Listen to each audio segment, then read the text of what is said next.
I'll speak to you today about corruption in three parts. First, I'll define what is corruption because there is a lot of loose talk about what is corruption. And that word is used quite loosely even to cover extortion, fraud, cheating, and all that. The second part I'll deal with why is corruption bad for the country. It's a multi-dimensional effect on the country. And finally, I'll briefly describe how we can cure ourselves, both in the short run and in the long run, of corruption. What is required to finish off corruption?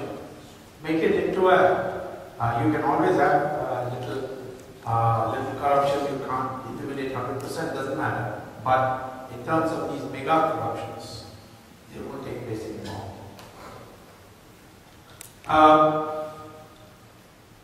The corruption that I think is of most relevance for our discussion today is when a public office is misused for private gain. Private gain for yourself, private gain for somebody else, private gain for your family, or all of them together. The word is used quite loosely. Recently, the Congress General Secretary, Mr. Vijay Singh, said that Ramdev is corrupt because he accepts cash, which is black money. Of course, Vijay is an expert. He can look at a rupee note and tell whether it's black or white. But that is not corruption, because if Ramdev accepts money, he has not misused any public office to receive that money. Suppose I'm a corrupt person and I carry cash in my pocket and I board a taxi and I then pay the taxi driver in cash. Now the taxi driver is not corrupt merely because he's accepted that cash. So therefore we must be very strict with this while probably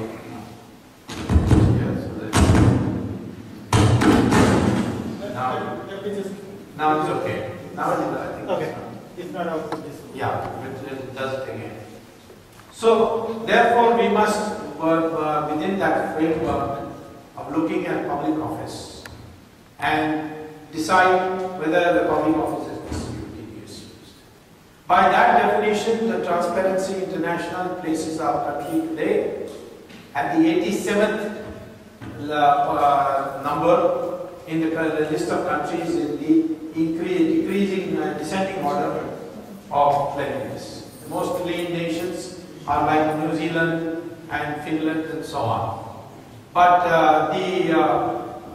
the most corrupt nations are to the bottom. China is a little above us. It's about 74. China is also a very corrupt country. Of course, in the case of China, we don't know the extent of that corruption because it's not a free society like ours. We have a full-fledged regional office of the Transparency International in New Delhi, which has freedom to go and find out, interview people and take sample surveys. In China, there is no independent office of Transparency International. There is an NGO which functions inside the Tsinghua University campus under great personal threats, and that's how they are able to get some data. When India started websites, a lot of Indian people started websites. I paid a bribe. One website started becoming popular. A lot of people who paid bribes then said, I was supposed to pay a bribe. And these things were recorded. In China, this was imitated by some people. But then Chinese government moved in and closed down these sites. So still, I would say that broadly speaking, India and China, I have about the same level of corruption. And it's not a very good number to be in, considering that you want to be global powers. So that's the first thing I would like to say, that there's a misuse of public office. Then it is corruption. the Setu Samudram, the office of the shipping ministry was misused to create a project. The project was what? To dig a canal on the ocean floor in the Park Strait and the Gulf of Mannar, so that ships, instead of going around Sri Lanka, when they come in from, say, Aden or from Africa, they have to go around Sri Lanka to go to Chennai. So instead of that, if a ship docks in, say, Tuticorin and then wants to go to Chennai, it should not have to go around Sri Lanka. So it was decided that they would dig a canal which would go through Chennai and then on to Calcutta. Now, the reason they had to dig a canal on the ocean floor was that the floor was too shallow. I mean, the water level was not enough. So if you bring a ship, it would sink into the ground, hit the ground, and therefore you had to build dig the canal in the ground. Now, this project, first of all, was objected to me by me in the Supreme Court on the grounds that the way this canal was drawn up was deliberately to cut through Ramasetu. Ramasetu is not across from the Indian coast to the Sri Lanka coast. From the Indian coast to the middle of the Park Strait is an island called Rameshwaram Island, where you get where Rameshwaram, where the temple of Rameshwaram is. It ends in Dhanushkodi, and Dhanushkodi is where Ram did his puja, asking the waves, the water waves to part. He prayed to the Samudra Raja, saying, "Please part the waves." This one. Get this. Okay. I think that's better.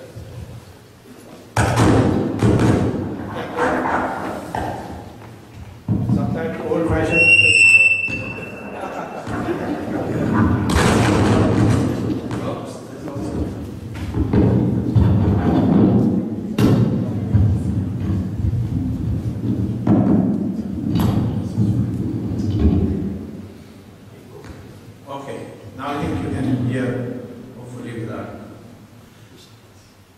So therefore they decided to dig 11 meters into the ocean bed, through the ocean bed. And in Dhanushkodi, Ramsetu starts. So up to Dhanushkodi from the Indian shores is about, close to about 25 kilometers. And then from Dhanushkodi to the coast of Sri Lanka is Ramsetu, which is about 48 kilometers. Now, they could have constructed the canal to cut through the Rameshwaram Island instead of through Ramsetu. But they chose to cut deliberately because the DMK wanted to humiliate Ram. DMK is, being brought up and fed by British imperialist propaganda that somehow there is some race called Dravidian, and that they were there ruling the whole of India before the Aryans came from Europe and drove them to the south. All bogus theory. And now DNA theory has completely demolished it. They were also under the impression that Rama was a Brahmin and Ravana was a Dravidian god, till I put them wise to the idea that Ravan was the Brahmin. And he was a Brahmin, he was a great Pandit of Samaveda. He went all the way to Kailash and did tapasya. And there he got a boon from Lord Shiva that Lord Shiva can be summoned any time by him. But then he went, he lost his, he became arrogant, he stole the wife of Rama, and therefore he had to be killed for all the excesses he did, not only to Sita but all the other women.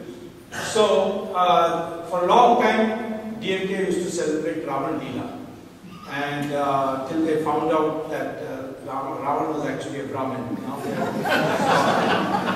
Now they only they slander Ram, but that doesn't matter. They have lost their direction. But they wanted deliberately to cut through.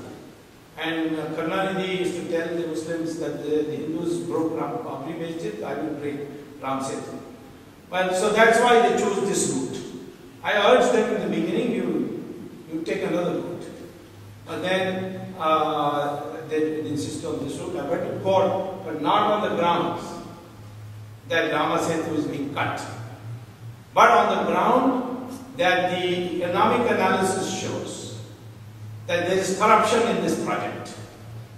And what is the corruption? First of all, when you have only 11-foot depth of the canal, only ships which are less freight status of less than 35,000 tons can go through.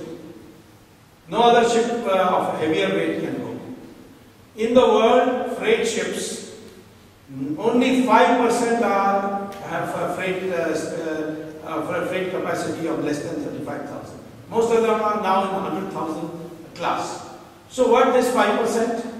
It turned out that the shipping minister's son had a trawler company with whose ships are all less than 35,000. So it was to facilitate the ship minister's son. Second thing is that because it is not like Suez Canal where you are cutting through land, it was through underwater. So the ocean would go on putting sand back. So every day, every week you had to dredge the sand out to clear the way. And that was a 1,000 crore project per year. And that project of dredging was given to Mr. T.R. Balu, who was the shipping minister's second wife. Most of the DMK people have more than one wife. So they consider that their status symbol. And his second wife's son also had to be given a contract. So he was given the dredging contract. So I showed that it's not economically feasible. In fact, it was a cheaper project. Come to Tuticorin, build that as a modern container port, put a railway line from along the coast all the way to Calcutta, and from the harbour, the containers can be picked up by the train and taken, and it's much cheaper. I showed that calculation. And in the end also, I also said about Ram Setu, because there is a section in our Indian Penal Code which says that anything sacred, held to be sacred by the people, by a very substantial number of people, cannot be damaged without incurring a criminal offence, without committing a criminal offence. That's section 295 of the IPC.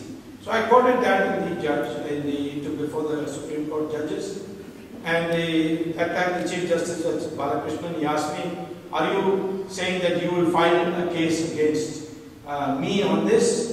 I said, "Not yet, because you have not yet ordered dismissal of my petition. If you order dismissal of my petition and then allow the Ram Setu to be cut, then I will say that you are also a party to this and file a case." I'm happy to say that he gave me a stay and ordered the government to find another route without cutting through the Ram Setu.